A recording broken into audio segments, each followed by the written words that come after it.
doubt. But, really, I know not what to say. Perhaps I am not doing her justice. But she is very young, she has never been taught to think on serious subjects, and for the last half-year, nay, for a 12-month, she has been given up to nothing but amusement and vanity. She has been allowed to dispose of her time in the most idle and frivolous manner, and to adopt any opinions that came in her way. Since the Shire were first quartered in Meryton, nothing but love, flirtation, and officers have been in her head. She has been doing everything in her power by thinking and talking on the subject, to give greater, what shall I call it, susceptibility to her feelings, which are naturally lively enough. And we all know that Wickham has every charm of person and address that can captivate a woman. But you see that Jane said her aunt does not think so ill of Wickham, as to believe him capable of the attempt. Of whom does Jane ever think ill? And who is there, whatever might be their former conduct, that she would believe capable of such an attempt, till it were proved against them? But Jane knows, as well as I do, what Wickham really is. We both know that he has been profligate in every sense of the word. That he has neither integrity nor honor. That he is as false and deceitful, as he is insinuating. And do you really know all this? Cried Mrs. Gardiner, whose curiosity as to the mode of her intelligence was all alive. I do, indeed, replied Elizabeth, colouring. I told you the other day, of his infamous behaviour to Mr. Darcy, and you, yourself, when last at Longbourn, heard in what manner he spoke of the man, who had behaved with such forbearance and liberality towards him. And there are other circumstances which I am not at liberty, which it is not worth while to relate, but his lies about the whole Pemberley family are endless. From what he said of Miss Darcy, I was thoroughly prepared to see a proud, reserved, disagreeable girl. Yet he knew to the contrary himself. He must know that she was as amiable and unpretending as we have found her. But does Lydia know nothing of this? Can she be ignorant of what you and Jane seem so well to understand? Oh, yes, that is the worst of all. Till I was in Kent, and saw so much both of Mr. Darcy and his relation, Colonel Fitzwilliam, I was ignorant of the truth myself. And when I returned home, the Shire was to leave Meryton in a week or fortnight's time. As that was the case, neither Jane, to whom I related the whole, nor I, thought it necessary to make our knowledge public, for of what use could it apparently be to any one, that the good opinion which all the neighbourhood had of him, should then be overthrown. And even when it was settled that Lydia should go with Mrs. Forster, the necessity of opening her eyes to his character never occurred to me. That she could be in any danger from the deception never entered my head. That such a consequence as this should ensue, you may easily believe was far enough from my thoughts.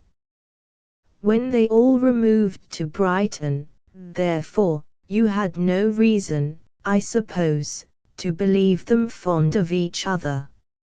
Not the slightest. I can remember no symptom of affection on either side, and had anything of the kind been perceptible, you must be aware that ours is not a family, on which it could be thrown away.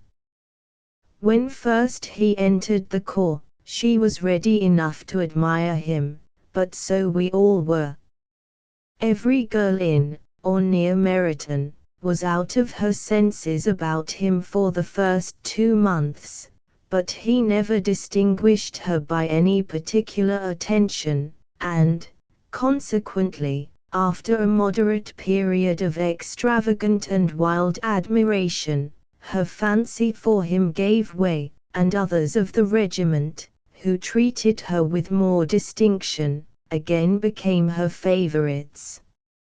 It may be easily believed, that however little of novelty could be added to their fears, hopes, and conjectures, on this interesting subject, by its repeated discussion, no other could detain them from it long, during the whole of the journey.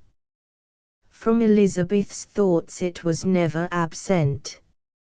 Fixed there by the keenest of all anguish, self-reproach, she could find no interval of ease or forgetfulness.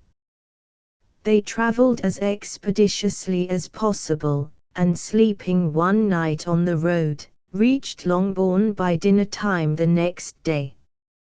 It was a comfort to Elizabeth to consider that Jane could not have been wearied by long expectations. The little gardeners, attracted by the sight of a chaise, were standing on the steps of the house, as they entered the paddock, and when the carriage drove up to the door, the joyful surprise that lighted up their faces, and displayed itself over their whole bodies, in a variety of capers and frisks, was the first pleasing earnest of their welcome.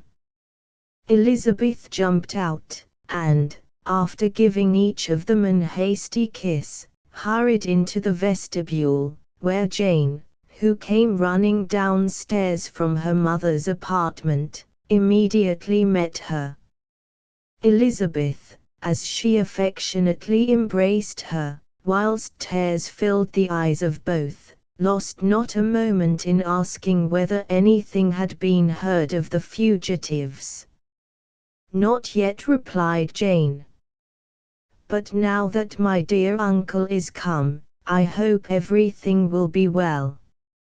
Is my father in town?" "Yes, he went on Tuesday as I wrote you word." "And have you heard from him often?" "We have heard only once. He wrote me a few lines on Wednesday, to say that he had arrived in safety, and to give me his directions, which I particularly begged him to do. He merely added, that he should not write again, till he had something of importance to mention." "And my mother, how is she? How are you all?" "My mother is tolerably well, I trust, though her spirits are greatly shaken. She is upstairs, and will have great satisfaction in seeing you all. She does not yet leave her dressing room. Mary and Kitty, thank heaven, are quite well." "But you, how are you?" cried Elizabeth. "You look pale. How much you must have gone through." Her sister, however, assured her of her being perfectly well, and their conversation, which had been passing while Mr. and Mrs. Gardiner were engaged with their children, was now put an end to, by the approach of the whole party. Jane ran to her uncle and aunt, and welcomed and thanked them both, with alternate smiles and tears. When they were all in the drawing-room, the questions which Elizabeth had already asked, were of course repeated by the others, and they soon found that Jane had no intelligence to give. The sanguine hope of good, however, which the benevolence of her heart suggested, had not yet deserted her. She still expected that it would all end well, and that every morning would bring some letter, either from Lydia or her father, to explain their proceedings, and perhaps announce the marriage. Mrs. Bennet, to whose apartment they all repaired, after a few minutes' conversation together, received them exactly as might be expected, with tears and lamentations of regret, invectives against the villainous conduct of Wickham, and complaints of her own sufferings and ill usage, blaming everybody but the person to whose ill-judging indulgence the errors of her daughter must be principally owing. "If I had been able," said she, "to carry my point of going to Brighton, with all my family, this would not have happened, but poor dear Lydia had nobody to take care of her. Why did the Forsters ever let her go out of their sight? I am sure there was some great neglect or other on their side, for she is not the kind of girl to do such a thing, if she had been well looked after. I always thought they were very unfit to have the charge of her, but I was overruled, as I always am. Poor dear child! And now here's Mr. Bennet gone away, and I know he will fight Wickham, wherever he meets him, and then he will be killed, and what is to become of us all? The Collinses will turn us out, before he is cold in his grave, and if you are not kind to us, brother, I do not know what we shall do." They all exclaimed against such terrific ideas, and Mr. Gardiner, after general assurances of his affection for her and all her family, told her that he meant to be in London the very next day, and would assist Mr. Bennet in every endeavour for recovering Lydia. "Do not give way to useless alarm," added he, "though it is right to be prepared for the worst. There is no occasion to look on it as certain. It is not quite a week since they left Brighton. In a few days more, we may gain some news of them, and till we know that they are not married, and have no design of marrying, do not let us give the matter over as lost. As soon as I get to town, I shall go to my brother, and make him come home with me to Greychurch Street, and then we may consult together as to what is to be done." "Oh, my dear brother," replied Mrs. Bennet, "that is exactly what I could most wish for. And now do, when you get to town, find them out, wherever they may be, and if they are not married already, make them marry. And as for wedding clothes, do not let them wait for that, but tell Lydia she shall have as much money as she chooses, to buy them, after they are married. And, above all things, keep Mr. Bennet from fighting. Tell him what a dreadful state I am in, that I am frightened out of my wits, and have such tremblings, such flutterings, all over me, such spasms in my side, and pains in my head, and such beatings at heart, that I can get no rest by night nor by day. And tell my dear Lydia, not to give any directions about her clothes, till she has seen me, for she does not know which are the best warehouses." "Oh, brother, how kind you are! I know you will contrive it all." But Mr. Gardiner, though he assured her again of his earnest endeavours in the cause, could not avoid recommending moderation to her, as well in her hopes as her fears, and, after talking with her in this manner till dinner was on table, they left her to vent all her feelings on the housekeeper, who attended, in the absence of her daughters. Though her brother and sister were persuaded that there was no real occasion for such a seclusion from the family, they did not attempt to oppose it, for they knew that she had not prudence enough to hold her tongue before the servants, while they waited at table, and judged it better that one only of the household, and the one whom they could most trust, should comprehend all her fears and solicitude on the subject. In the dining room they were soon joined by Mary and Kitty, who had been too busily engaged in their separate apartments to make their appearance before. One came from her books, and the other from her toilette. The faces of both, however, were tolerably calm, and no change was visible in either, except that the loss of her favorite sister, or the anger which she had herself incurred in the business, had given something more of fretfulness than usual to the accents of Kitty. As for Mary, she was mistress enough of herself to whisper to Elizabeth with a countenance of grave reflection, soon after they were seated at table, "This is a most unfortunate affair, and will probably be much talked of.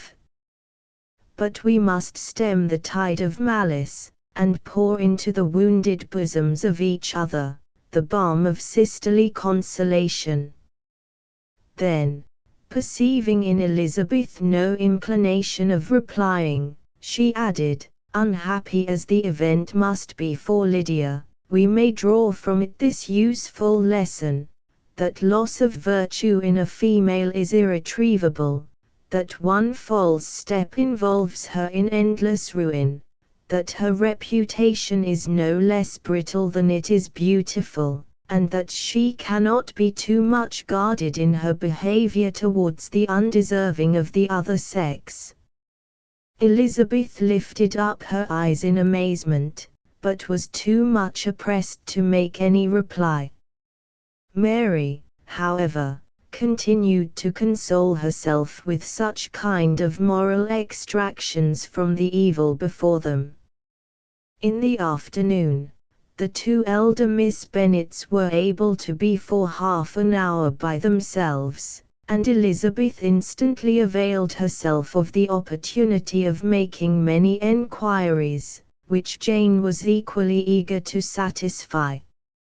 After joining in general lamentations over the dreadful sequel of this event, which Elizabeth considered as all but certain, and Miss Bennet could not assert to be wholly impossible, the former continued the subject, by saying, "But tell me all and everything about it, which I have not already heard. Give me farther particulars. What did Colonel Forster say? Had they no apprehension of anything before the elopement took place? They must have seen them together forever." Colonel Forster did own that he had often suspected some partiality, especially on Lydia's side, but nothing to give him any alarm. "I am so grieved for him. His behavior was attentive and kind to the utmost.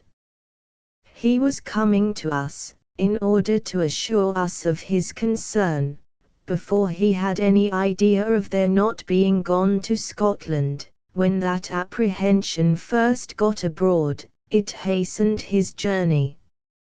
"And was Denny convinced that Wickham would not marry? Did he know of their intending to go off? Had Colonel Forster seen Denny himself?" "Yes, but when questioned by him Denny denied knowing anything of their plan, and would not give his real opinion about it. He did not repeat his persuasion of their not marrying, and from that, I am inclined to hope, he might have been misunderstood before. Until Colonel Forster came himself, not one of you entertained a doubt, I suppose, of their being really married.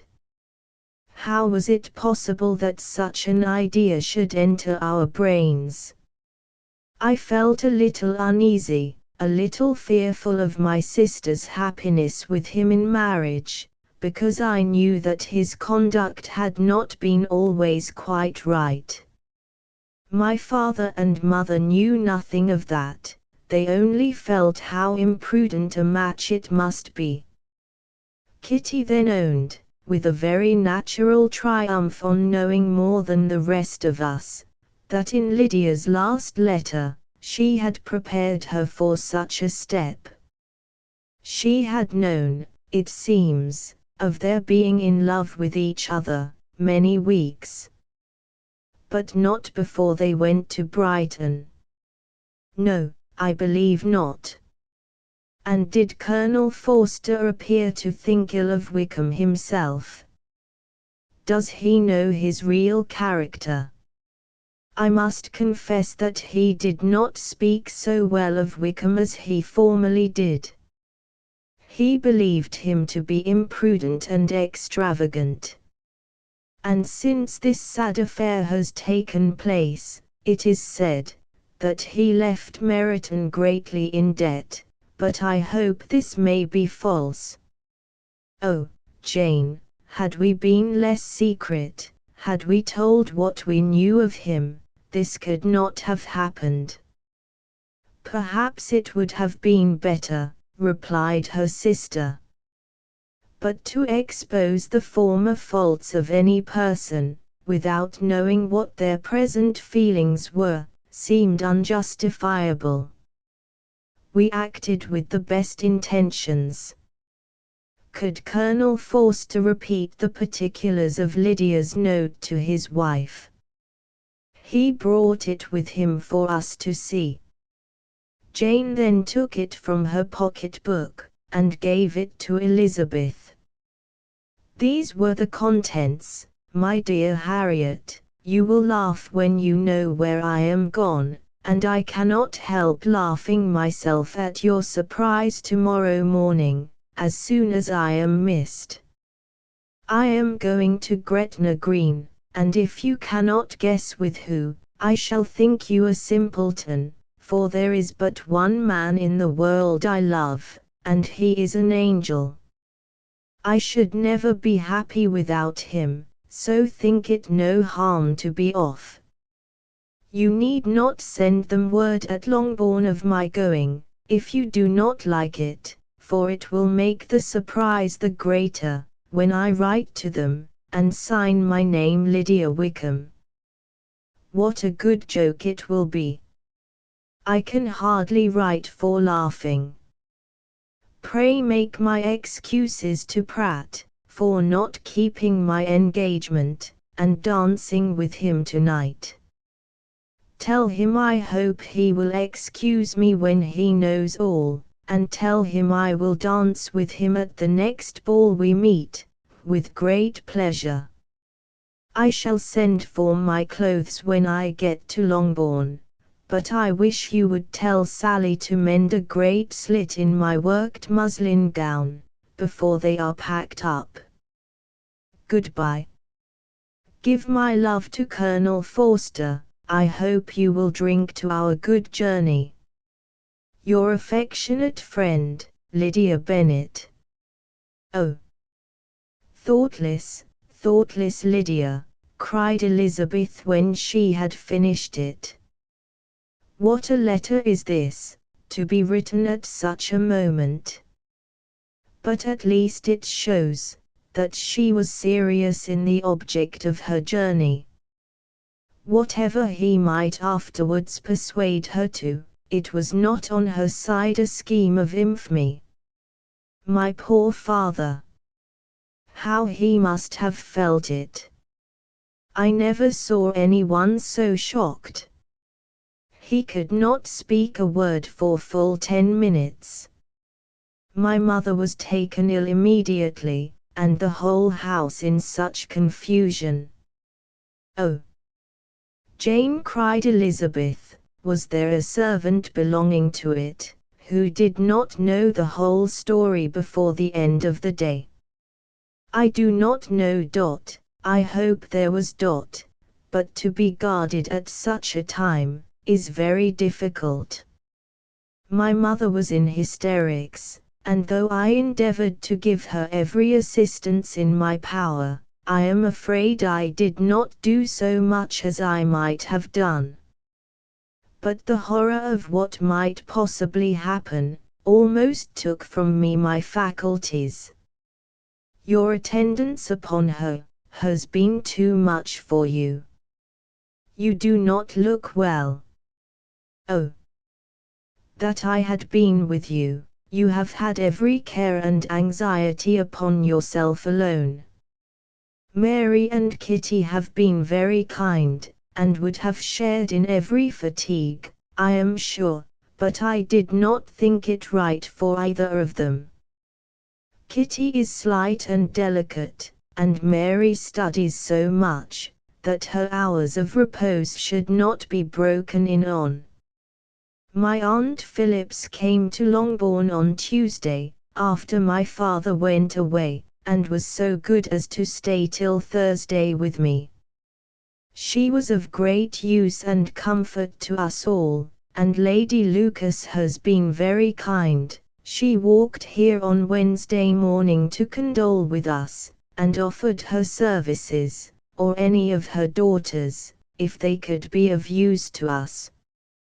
She had better have stayed at home, cried Elizabeth. Perhaps she meant well, but, under such a misfortune as this, one cannot see too little of one's neighbors. Assistance is impossible, condolence insufferable. Let them triumph over us at a distance, and be satisfied.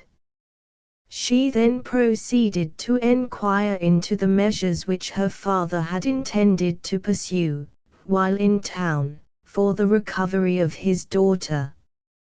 He meant, I believe, replied Jane, to go to Epsom, the place where they last changed horses, see the postilions, and try if anything could be made out from them. His principal object must be, to discover the number of the hackney coach which took them from Clapham. It had come with a fare from London, and as he thought the circumstance of a gentleman and ladies removing from one carriage into another might be remarked, he meant to make enquiries at Clapham.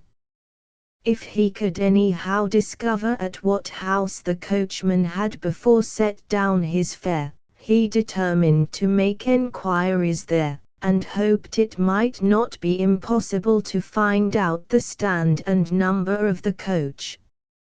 I do not know of any other designs that he had formed, but he was in such a hurry to be gone, and his spirits so greatly discomposed, that I had difficulty in finding out even so much as this. Chapter 6. The whole party were in hopes of a letter from Mr. Bennet the next morning, but the post came in without bringing a single line from him. His family knew him to be on all common occasions a most negligent and dilatory correspondent, but at such a time, they had hoped for exertion. They were forced to conclude that he had no pleasing intelligence to send, but even of that they would have been glad to be certain. Mr. Gardiner had waited only for the letters before he set off. When he was gone, they were certain at least of receiving constant information of what was going on, and their uncle promised, at parting, to prevail on Mr. Bennet to return to Longbourn, as soon as he could, to the great consolation of his sister, who considered it as the only security for her husband's not being killed in a duel. Mrs. Gardiner and the children were to remain in Hertfordshire a few days longer, as the former thought her presence might be serviceable to her nieces. She shared in their attendance on Mrs. Bennet, and was a great comfort to them, in their hours of freedom. Their other aunt also visited them frequently, and always, as she said, with the design of cheering and heartening them up, though as she never came without reporting some fresh instance of Wickham's extravagance or irregularity, she seldom went away without leaving them more dispirited than she found them. All Meryton seemed striving to blacken the man, who, but 3 months before, had been almost an angel of light. He was declared to be in debt to every tradesman in the place, and his intrigues, all honoured with the title of seduction, had been extended into every tradesman's family. Everybody declared that he was the wickedest young man in the world, and everybody began to find out that they had always distrusted the appearance of his goodness.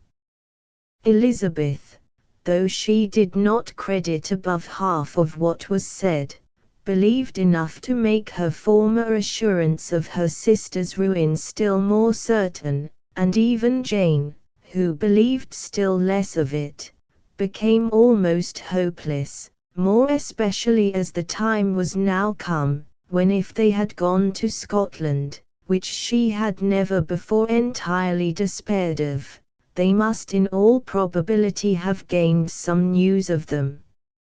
Mr. Gardiner left Longbourn on Sunday. On Tuesday, his wife received a letter from him. It told them that on his arrival, he had immediately found out his brother, and persuaded him to come to Greychurch Street. That Mr. Bennet had been to Epsom and Clapham before his arrival, but without gaining any satisfactory information, and that he was now determined to enquire at all the principal hotels in town, as Mr. Bennet thought it possible they might have gone to one of them, on their first coming to London, before they procured lodgings. Mr. Gardiner himself did not expect any success from this measure, but as his brother was eager in it, he meant to assist him in pursuing it. He added, that Mr. Bennet seemed wholly disinclined at present to leave London, and promised to write again very soon. There was also a postscript to this effect. I have written to Colonel Forster to desire him to find out, if possible, from some of the young man's intimates in the regiment, whether Wickham has any relations or connections, who would be likely to know in what part of the town he has now concealed himself. If there were any one, that one could apply to, with a probability of gaining such a clue as that, it might be of essential consequence. At present we have nothing to guide us. Colonel Forster will, I dare say, do everything in his power to satisfy us on this head. But, on second thoughts, perhaps Lizzie could tell us what relations he has now living, better than any other person. Elizabeth was at no loss to understand from whence this deference for her authority proceeded, but it was not in her power to give any information of so satisfactory a nature as the compliment deserved. She had never heard of his having had any relations, except a father and mother, both of whom had been dead many years. It was possible, however, that some of his companions in the shire might be able to give more information, and, though she was not very sanguine in expecting it, the application was a something to look forward to. Every day at Longbourn was now a day of anxiety, but the most anxious part of each was when the post was expected. The arrival of letters was the first grand object of every morning's impatience. Through letters, whatever of good or bad was to be told, would be communicated, and every succeeding day was expected to bring some news of importance. But before they heard again from Mr. Gardner, a letter arrived for their father, from a different quarter, from Mr. Collins, which, as Jane had received directions to open all that came for him in his absence, she accordingly read, and Elizabeth, who knew what curiosities his letters always were, looked over her, and read it likewise. It was as follows: "My dear Sir, I feel myself called upon, by our relationship, and my situation in life, to condole with you on the grievous affliction you are now suffering under, of which we were yesterday informed by a letter from Hertfordshire. Be assured, my dear Sir, that Mrs. Collins and myself sincerely sympathize with you, and all your respectable family, in your present distress, which must be of the bitterest kind, because proceeding from a cause which no time can remove. No arguments shall be wanting on my part, that can alleviate so severe a misfortune, or that may comfort you, under a circumstance that must be of all others most afflicting to a parent's mind. The death of your daughter would have been a blessing in comparison of this. And it is the more to be lamented, because there is reason to suppose, as my dear Charlotte informs me, that this licentiousness of behavior in your daughter has proceeded from a faulty degree of indulgence, though, at the same time, for the consolation of yourself and Mrs. Bennet, I am inclined to think that her own disposition must be naturally bad, or she could not be guilty of such an enormity, at so early an age. Howsoever that may be, you are grievously to be pitied, in which opinion I am not only joined by Mrs. Collins, but likewise by Lady Catherine and her daughter, to whom I have related the affair. They agree with me in apprehending that this false step in one daughter will be injurious to the fortunes of all the others, for who, as Lady Catherine herself condescendingly says, will connect themselves with such a family. And this consideration leads me moreover to reflect with augmented satisfaction on a certain event of last November, for had it been otherwise, I must have been involved in all your sorrow and disgrace.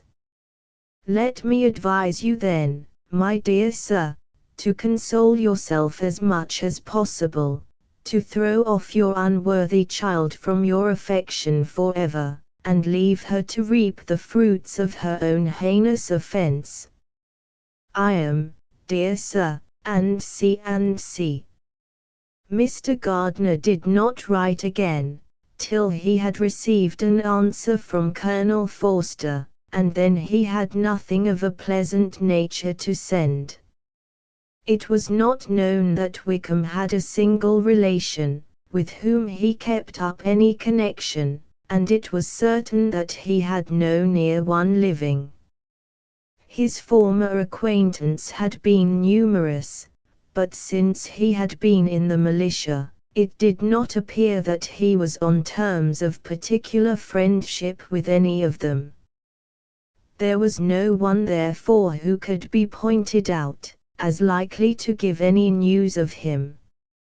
And in the wretched state of his own finances, there was a very powerful motive for secrecy, in addition to his fear of discovery by Lydia's relations, for it had just transpired that he had left gaming debts behind him, to a very considerable amount.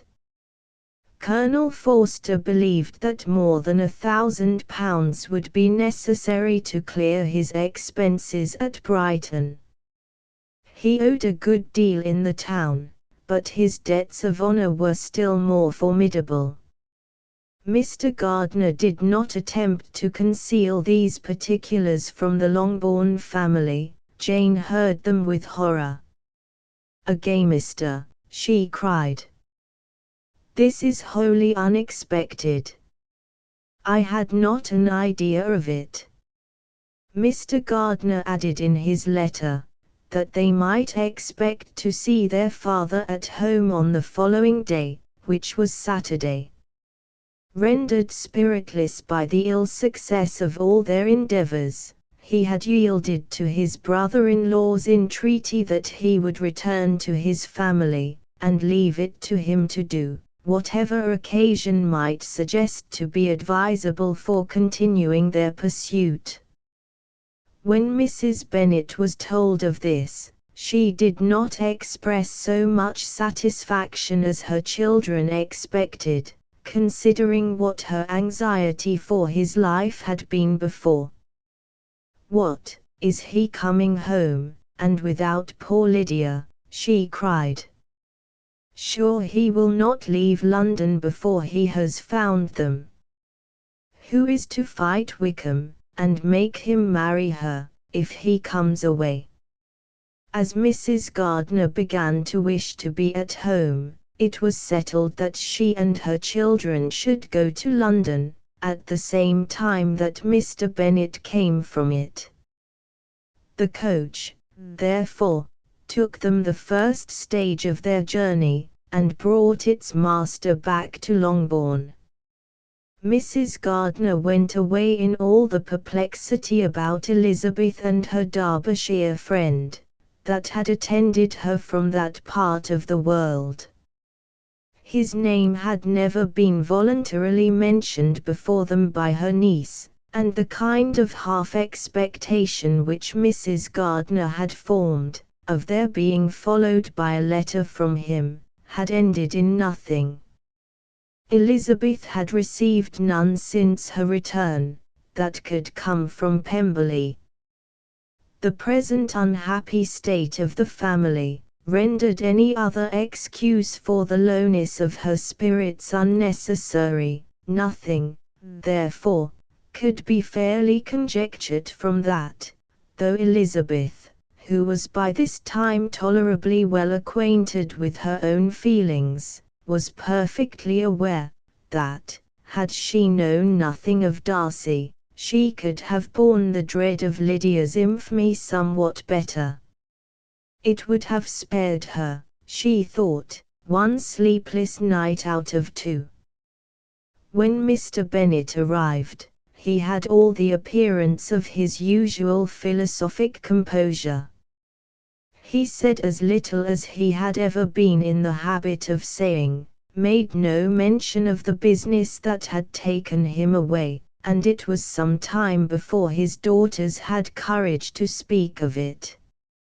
It was not till the afternoon, when he joined them at tea, that Elizabeth ventured to introduce the subject, and then, on her briefly expressing her sorrow for what he must have endured, he replied, "Say nothing of that. Who should suffer but myself? It has been my own doing, and I ought to feel it." "You must not be too severe upon yourself," replied Elizabeth. "You may well warn me against such an evil. Human nature is so prone to fall into it. No, Lizzie, let me once in my life feel how much I have been to blame. I am not afraid of being overpowered by the impression. It will pass away soon enough. Do you suppose them to be in London?" "Yes, where else can they be so well concealed?" "And Lydia used to want to go to London," added Kitty. "She is happy," then said her father, dryly, "and her residence there will probably be of some duration." Then, after a short silence, he continued, "Lizzie, I bear you no ill will for being justified in your advice to me last May, which, considering the event, shows some greatness of mind." They were interrupted by Miss Bennet, who came to fetch her mother's tea. "This is a parade," cried he, "which does one good, it gives such an elegance to misfortune. Another day I will do the same. I will sit in my library, in my nightcap and powdering gown, and give as much trouble as I can, or, perhaps, I may defer it, till Kitty runs away." "I am not going to run away, Papa," said Kitty, fretfully. "If I should ever go to Brighton, I would behave better than Lydia." "You go to Brighton? I would not trust you so near it as Eastbourne for £50. No, Kitty, I have at last learned to be cautious, and you will feel the effects of it. No officer is ever to enter my house again, nor even to pass through the village. Balls will be absolutely prohibited, unless you stand up with one of your sisters.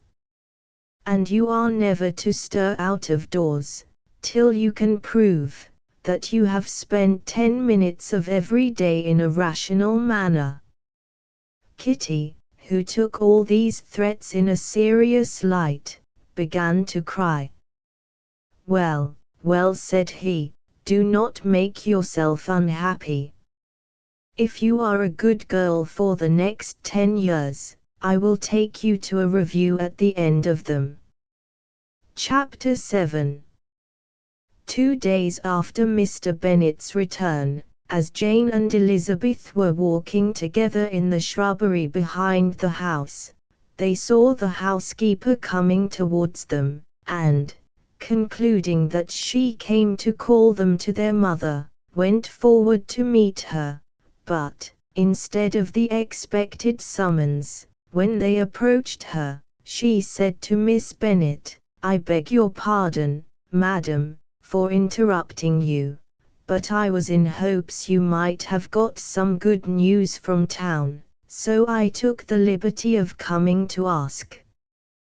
"What do you mean, Hill?" "We have heard nothing from town." "Dear madam," cried Mrs. Hill, in great astonishment, "don't you know there is an express come for master from Mr. Gardner? He has been here this half hour, and master has had a letter." Away ran the girls, too eager to get in to have time for speech. They ran through the vestibule into the breakfast room, from thence to the library. Their father was in neither, and they were on the point of seeking him upstairs with their mother, when they were met by the butler, who said, "If you are looking for my master, he is walking towards the little copse." Upon this information, they instantly passed through the hall once more, and ran across the lawn after their father, who was deliberately pursuing his way towards a small wood on one side of the paddock. Jane, who was not so light, nor so much in the habit of running as Elizabeth, soon lagged behind, while her sister, panting for breath, came up with him, and eagerly cried out, "Oh, Papa, what news? What news? Have you heard from my uncle?" "Yes, I have had a letter from him by express." "Well, and what news does it bring? Good or bad?" "What is there of good to be expected?" said he, taking the letter from his pocket, "but perhaps you would like to read it." Elizabeth impatiently caught it from his hand. Jane now came up. "Read it aloud," said their father, "for I hardly know myself what it is about." Greyechurch Street, Monday, August the 2nd. My dear brother, at last I am able to send you some tidings of my niece, and such as, upon the whole, I hope will give you satisfaction. Soon after you left me on Saturday, I was fortunate enough to find out in what part of London they were. The particulars, I reserve till we meet. It is enough to know they are discovered. I have seen them both. Then it is, as I always hoped, cried Jane, they are married. Elizabeth read on, I have seen them both. They are not married, nor can I find there was any intention of being so, but if you are willing to perform the engagements which I have ventured to make on your side, I hope it will not be long before they are. All that is required of you is, to assure to your daughter, by settlement, her equal share of the £5,000, secured among your children after the decease of yourself and my sister, and, moreover, to enter into an engagement of allowing her, during your life, £100 per annum. These are conditions, which, considering everything, I had no hesitation in complying with, as far as I thought myself privileged, for you. I shall send this by express, that no time may be lost in bringing me your answer. You will easily comprehend, from these particulars, that Mr. Wickham's circumstances are not so hopeless as they are generally believed to be. The world has been deceived in that respect, and I am happy to say, there will be some little money, even when all his debts are discharged, to settle on my niece, in addition to her own fortune. If, as I conclude will be the case, you send me full powers to act in your name, throughout the whole of this business, I will immediately give directions to Haggerston for preparing a proper settlement. There will not be the smallest occasion for your coming to town again, therefore, stay quietly at Longbourn, and depend on my diligence and care. Send back your answer as soon as you can, and be careful to write explicitly. We have judged it best, that my niece should be married from this house, of which I hope you will approve. She comes to us today.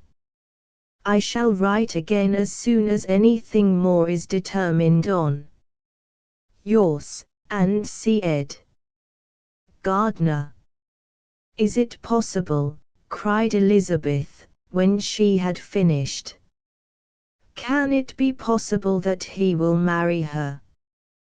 Wickham is not so undeserving, then, as we have thought him, said her sister. My dear father, I congratulate you. And have you answered the letter? Said Elizabeth. No, but it must be done soon. Most earnestly did she then entreat him to lose no more time before he wrote. Oh, my dear father, she cried, come back, and write immediately. Consider how important every moment is, in such a case. Let me write for you, said Jane, if you dislike the trouble yourself.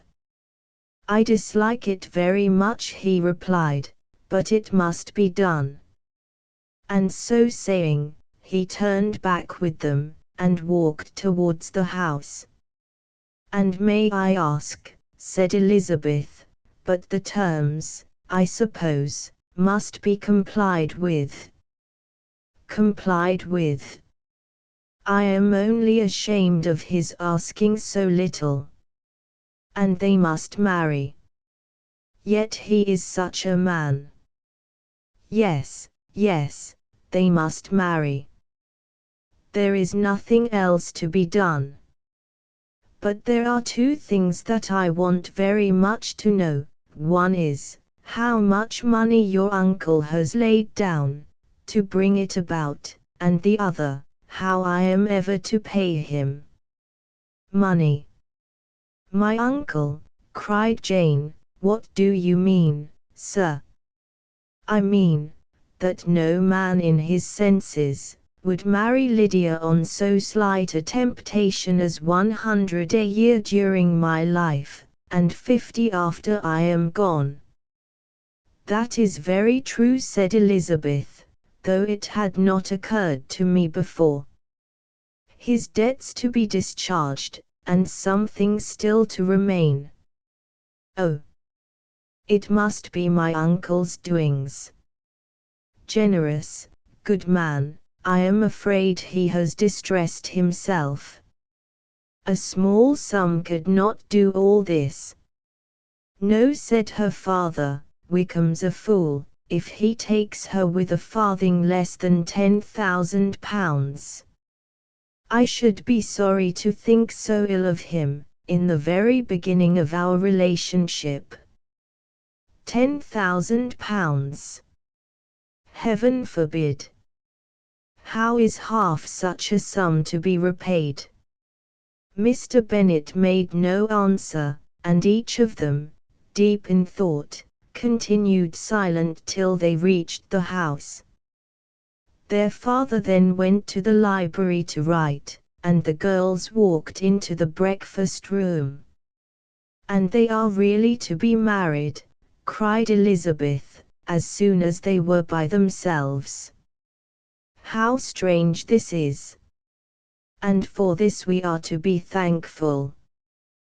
That they should marry, small as is their chance of happiness, and wretched as is his character, we are forced to rejoice.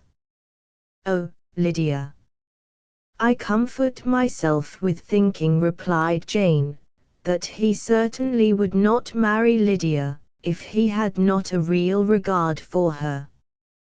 Though our kind uncle has done something towards clearing him, I cannot believe that £10,000, or anything like it, has been advanced. He has children of his own, and may have more. How could he spare half £10,000? If we are ever able to learn what Wickham's debts have been, said Elizabeth, and how much is settled on his side on our sister, we shall exactly know what Mr. Gardiner has done for them, because Wickham has not sixpence of his own. The kindness of my uncle and aunt can never be requited. Their taking her home, and affording her their personal protection and countenance, is such a sacrifice to her advantage, as years of gratitude cannot enough acknowledge. By this time she is actually with them. If such goodness does not make her miserable now, she will never deserve to be happy. What a meeting for her, when she first sees my aunt!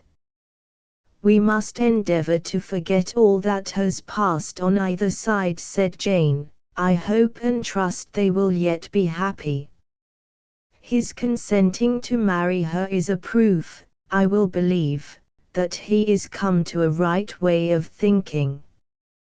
Their mutual affection will steady them, and I flatter myself they will settle so quietly, and live in so rational a manner, as may in time make their past imprudence forgotten. Their conduct has been such, replied Elizabeth, as neither you, nor I, nor anybody, can ever forget.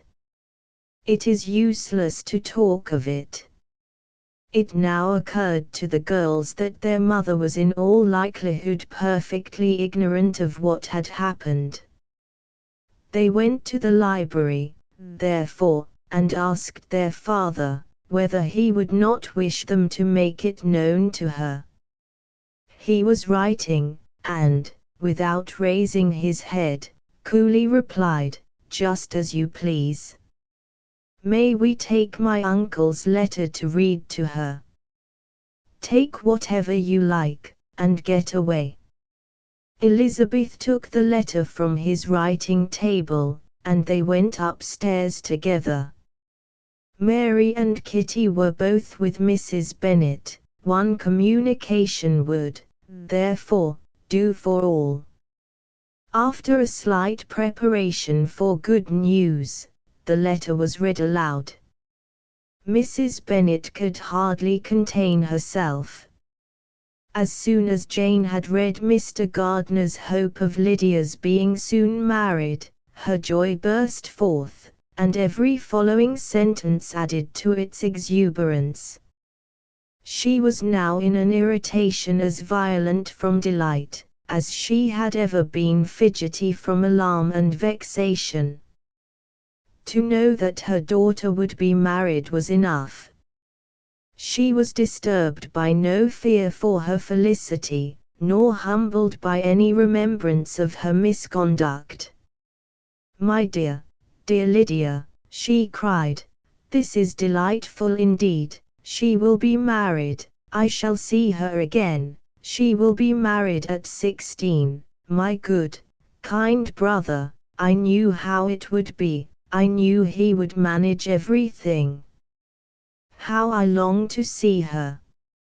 And to see dear Wickham too. But the clothes, the wedding clothes. I will write to my sister Gardiner about them directly. Lizzie, my dear, run down to your father, and ask him how much he will give her. Stay, I will go myself.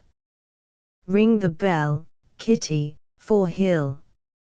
I will put on my things in a moment. My dear, dear Lydia, how merry we shall be together when we meet." Her eldest daughter endeavored to give some relief to the violence of these transports, by leading her thoughts to the obligations which Mr. Gardiner's behaviour laid them all under.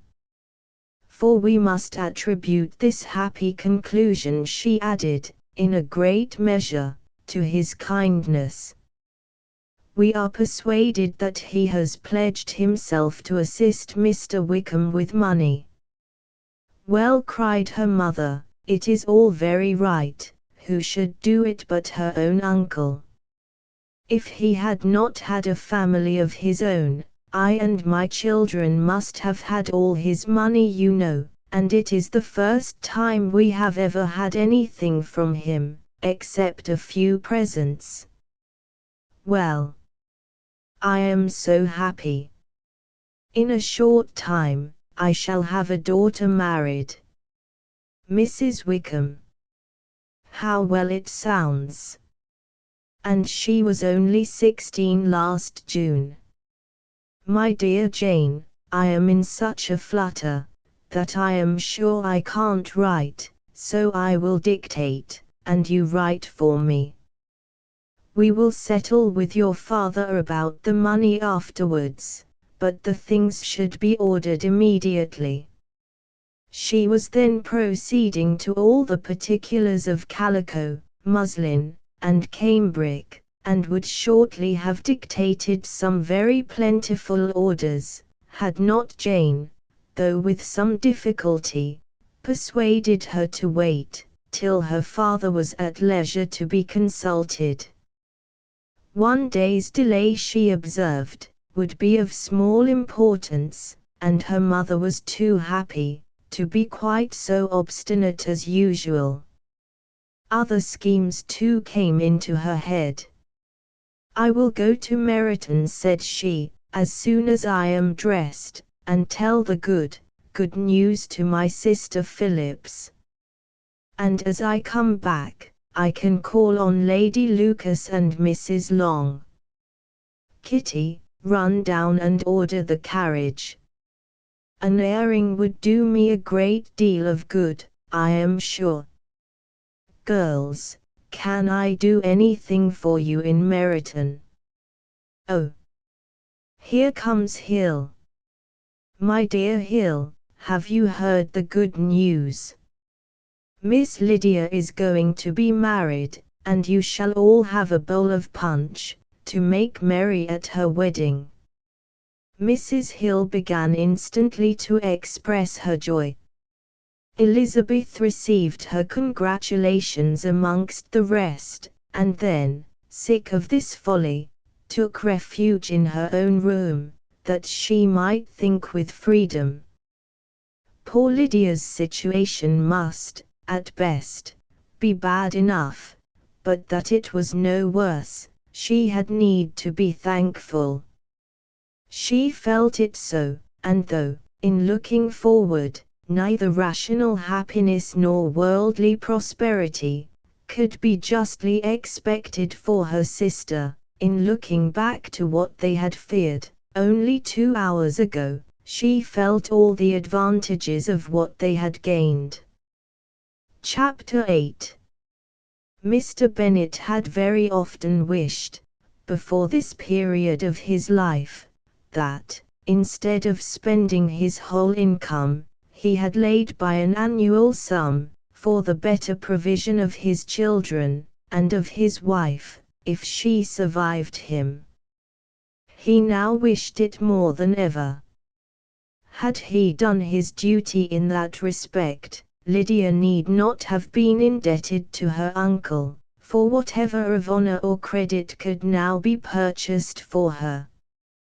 The satisfaction of prevailing on one of the most worthless young men in Great Britain to be her husband, might then have rested in its proper place. He was seriously concerned that a cause of so little advantage to any one should be forwarded at the sole expense of his brother-in-law, and he was determined, if possible, to find out the extent of his assistance, and to discharge the obligation as soon as he could. When first Mr. Bennet had married, economy was held to be perfectly useless, for, of course, they were to have a son. This son was to join in cutting off the entail, as soon as he should be of age, and the widow and younger children would by that means be provided for. 5 daughters successively entered the world, but yet the son was to come, and Mrs. Bennet, for many years after Lydia's birth, had been certain that he would. This event had at last been despaired of, but it was then too late to be saving. Mrs. Bennet had no turn for economy, and her husband's love of independence had alone prevented their exceeding their income. £5,000 was settled by marriage articles on Mrs. Bennet and the children. But in what proportions it should be divided amongst the latter, depended on the will of the parents. This was one point, with regard to Lydia at least, which was now to be settled, and Mr. Bennet could have no hesitation in acceding to the proposal before him. In terms of grateful acknowledgment for the kindness of his brother, though expressed most concisely, he then delivered on paper his perfect approbation of all that was done, and his willingness to fulfill the engagements that had been made for him. He had never before supposed that, could Wickham be prevailed on to marry his daughter, it would be done with so little inconvenience to himself, as by the present arrangement. He would scarcely be £10 a year the loser, by the 100 that was to be paid them, for, what with her board and pocket allowance, and the continual presents in money, which passed to her, through her mother's hands, Lydia's expenses had been very little within that sum. That it would be done with such trifling exertion on his side, too, was another very welcome surprise, for his chief wish at present was to have as little trouble in the business as possible. When the first transports of rage which had produced his activity in seeking her were over, he naturally returned to all his former indolence. His letter was soon dispatched, for though dilatory in undertaking business, he was quick in its execution. He begged to know farther particulars of what he was indebted to his brother, but was too angry with Lydia to send any message to her. The good news quickly spread through the house, and with proportionate speed through the neighborhood. It was borne in the latter with decent philosophy. To be sure, it would have been more for the advantage of conversation, had Miss Lydia Bennet come upon the town, or, as the happiest alternative, been secluded from the world, in some distant farmhouse.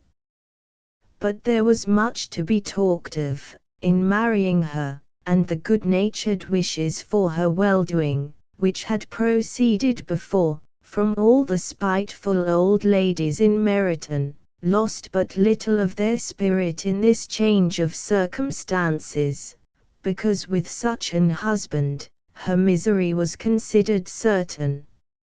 It was a fortnight since Mrs. Bennet had been downstairs, but on this happy day, she again took her seat at the head of her table, and in spirits oppressively high.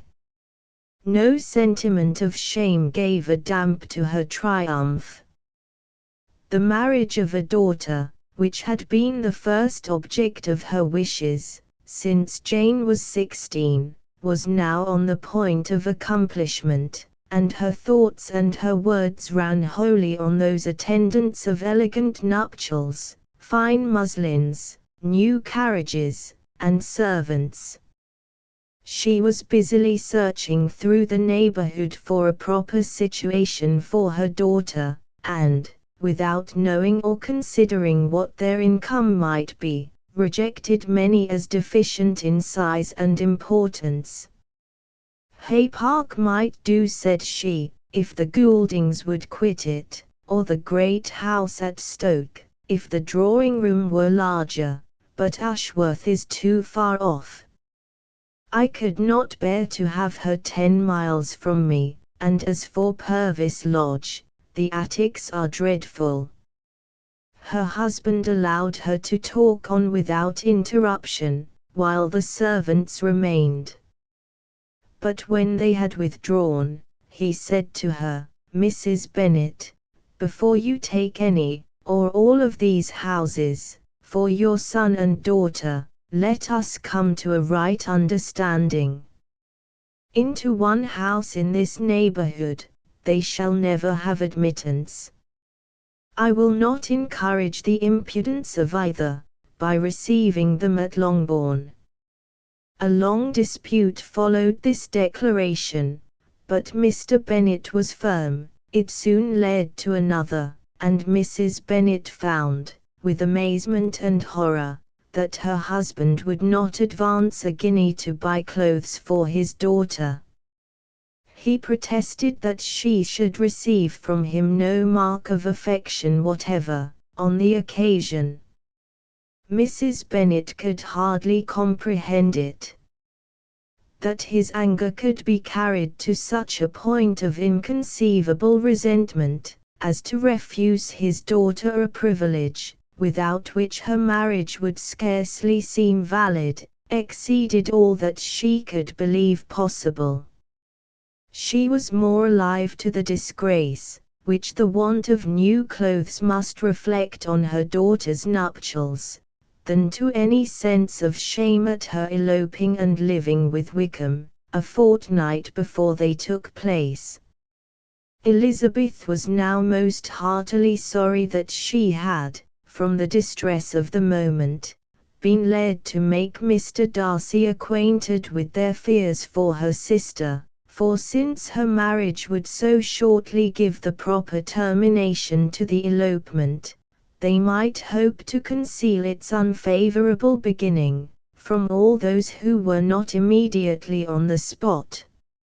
She had no fear of its spreading farther, through his means. There were few people on whose secrecy she would have more confidently depended, but at the same time, there was no one whose knowledge of a sister's frailty would have mortified her so much. Not, however, from any fear of disadvantage from it, individually to herself, for at any rate, there seemed a gulf impassable between them. Had Lydia's marriage been concluded on the most honourable terms, it was not to be supposed that Mr. Darcy would connect himself with a family, where to every other objection would now be added an alliance and relationship of the nearest kind with the man whom he so justly scorned. From such a connection she could not wonder that he should shrink. The wish of procuring her regard, which she had assured herself of his feeling in Derbyshire, could not in rational expectation survive such a blow as this. She was humbled, she was grieved, she repented, though she hardly knew of what. She became jealous of his esteem, when she could no longer hope to be benefited by it. She wanted to hear of him, when there seemed the least chance of gaining intelligence. She was convinced that she could have been happy with him, when it was no longer likely they should meet. What a triumph for him, as she often thought, could he know that the proposals which she had proudly spurned only 4 months ago, would now have been gladly and gratefully received. He was as generous, she doubted not, as the most generous of his sex. But while he was mortal, there must be a triumph. She began now to comprehend that he was exactly the man, who, in disposition and talents, would most suit her. His understanding and temper, though unlike her own, would have answered all her wishes. It was an union that must have been to the advantage of both. By her ease and liveliness, his mind might have been softened, his manners improved, and from his judgment, information, and knowledge of the world, she must have received benefit of greater importance. But no such happy marriage could now teach the admiring multitude what connubial felicity really was. An union of a different tendency, and precluding the possibility of the other, was soon to be formed in their family. How Wickham and Lydia were to be supported in tolerable independence, she could not imagine. But how little of permanent happiness could belong to a couple who were only brought together because their passions were stronger than their virtue, she could easily conjecture. Mr. Gardiner soon wrote again to his brother. To Mr. Bennet's acknowledgments he briefly replied, with assurances of his eagerness to promote the welfare of any of his family, and concluded with entreaties that the subject might never be mentioned to him again. The principal purport of his letter was to inform them that Mr. Wickham had resolved on quitting the militia. It was greatly my wish that he should do so, he added, as soon as his marriage was fixed on. And I think you will agree with me, in considering a removal from that corps as highly advisable, both on his account and my niece's. It is Mr. Wickham's intention to go into the regulars, and, among his former friends, there are still some who are able and willing to assist him in the army. He has the promise of an ensigncy in General's regiment, now quartered in the north. It is an advantage to have it so far from this part of the kingdom. He promises fairly, and I hope among different people, where they may each have a character to preserve, they will both be more prudent. I have written to Colonel Forster, to inform him of our present arrangements, and to request that he will satisfy the various creditors of Mr. Wickham in and near Brighton, with assurances of speedy payment, for which I have pledged myself. And will you give yourself the trouble of carrying similar assurances to his creditors in Meryton, of whom I shall subjoin a list, according to his information? He has given in all his debts. I hope at least he has not deceived us. Haggerston has our directions, and all will be completed in a week. They will then join his regiment, unless they are first invited to Longbourn, and I understand from Mrs. Gardiner, that my niece is very desirous of seeing you all, before she leaves the south. She is well, and begs to be dutifully remembered to you and her mother. Yours, and C.E. Gardiner. Mr. Bennet and his daughters saw all the advantages of Wickham's removal from the shire, as clearly as Mr. Gardiner could do. But Mrs. Bennet was not so well pleased with it. Lydia's being settled in the north, just when she had expected most pleasure and pride in her company, for she had by no means given up her plan of their residing in Hertfordshire, was a severe disappointment, and besides, it was such a pity that Lydia should be taken from a regiment where she was acquainted with everybody, and had so many favourites. She is so fond of Mrs. Forster, said she, it will be quite shocking to send her away. And there are several of the young men, too, that she likes very much. The officers may not be so pleasant in General's regiment.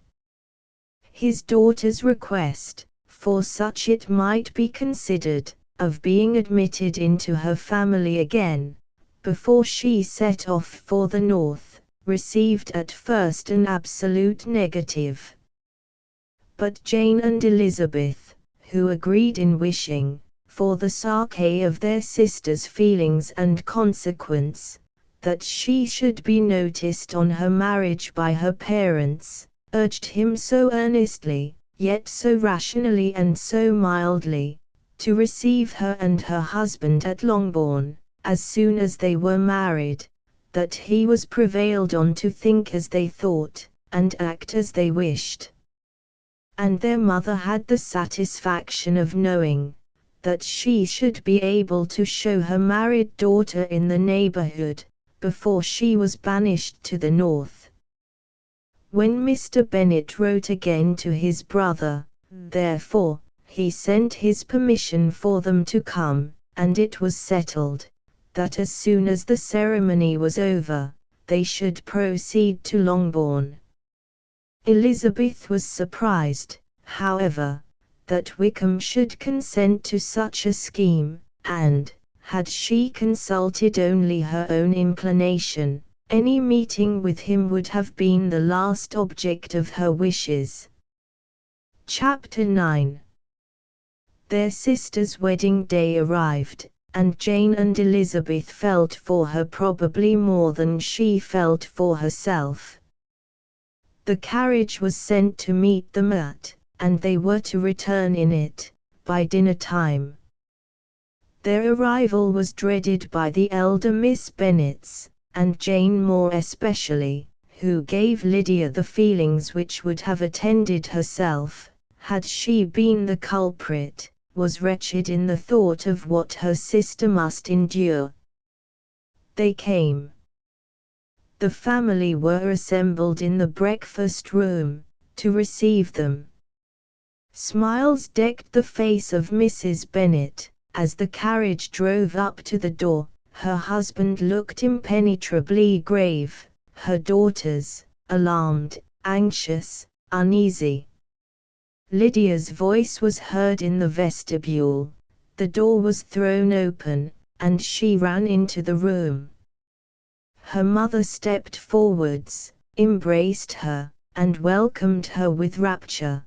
gave her hand with an affectionate smile to Wickham, who followed his lady, and wished them both joy, with an alacrity which showed no doubt of their happiness. Their reception from Mr. Bennet, to whom they then turned, was not quite so cordial. His countenance rather gained in austerity, and he scarcely opened his lips. The easy assurance of the young couple, indeed, was enough to provoke him. Elizabeth was disgusted, and even Miss Bennet was shocked. Lydia was Lydia still, untamed, unabashed, wild, noisy, and fearless. She turned from sister to sister, demanding their congratulations, and when at length they all sat down, looked eagerly round the room, took notice of some little alteration in it, and observed, with a laugh, that it was a great while since she had been there. Wickham was not at all more distressed than herself, but his manners were always so pleasing, that had his character and his marriage been exactly what they ought, his smiles and his easy address, while he claimed their relationship, would have delighted them all. Elizabeth had not before believed him quite equal to such assurance, but she sat down, resolving within herself, to draw no limits in future to the impudence of an impudent man. She blushed, and Jane blushed, but the cheeks of the two who caused their confusion, suffered no variation of colour. There was no want of discourse. The bride and her mother could neither of them talk fast enough, and Wickham, who happened to sit near Elizabeth, began enquiring after his acquaintance in that neighbourhood, with a good-humoured ease, which she felt very unable to equal in her replies. They seemed each of them to have the happiest memories in the world. Nothing of the past was recollected with pain, and Lydia led voluntarily to subjects, which her sisters would not have alluded to for the world. "Only think of its being 3 months," she cried, "since I went away. It seems but a fortnight, I declare, and yet there have been things enough happened in the time. Good gracious! When I went away, I am sure I had no more idea of being married till I came back again. Though I thought it would be very good fun if I was." Her father lifted up his eyes. Jane was distressed. Elizabeth looked expressively at Lydia, but she, who never heard nor saw anything of which she chose to be insensible, gaily continued, "Oh, Mamma, do the people hereabouts know I am married today? I was afraid they might not, and we overtook William Goulding in his curricle, so I was determined he should know it, and so I let down the side glass next to him, and took off my glove, and let my hand just rest upon the window frame, so that he might see the ring, and then I bowed and smiled like anything." Elizabeth could bear it no longer. She got up, and ran out of the room, and returned no more, till she heard them passing through the hall to the dining parlour. She then joined them soon enough to see Lydia, with anxious parade, walk up to her mother's right hand, and hear her say to her eldest sister, "Ah, Jane, I take your place now, and you must go lower, because I am a married woman." It was not to be supposed that time would give Lydia that embarrassment, from which she had been so wholly free at first. Her ease and good spirits increased. She longed to see Mrs. Phillips, the Lucases, and all their other neighbors, and to hear herself called Mrs. Wickham by each of them, and in the meantime, she went after dinner to show her ring and boast of being married, to Mrs. Hill and the two housemaids. "Well, mamma," said she, when they were all returned to the breakfast room, "and what do you think of my husband? Is not he a charming man? I am sure my sisters must all envy me. I only hope they may have half my good luck. They must all go to Brighton. That is the place to get husbands. What a pity it is, mamma, we did not all go." "Very true, and if I had my will, we should. But my dear Lydia, I don't at all like your going such a way off." "Must it be so?" "Oh, Lord! Yes, there is nothing in that. I shall like it of all things. You and Papa, and my sisters, must come down and see us. We shall be at Newcastle all the winter, and I dare say there will be some balls, and I will take care to get good partners for them all." "I should like it beyond anything," said her mother. "And then when you go away, you may leave one or two of my sisters behind you, and I dare say I shall get husbands for them before the winter is over." "I thank you for my share of the favor," said Elizabeth, "but I do not particularly like your way of getting husbands." Their visitors were not to remain above 10 days with them. Mr. Wickham had received his commission before he left London, and he was to join his regiment at the end of a fortnight.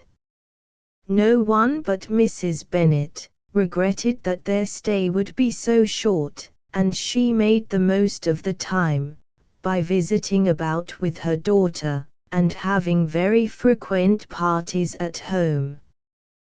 These parties were acceptable to all.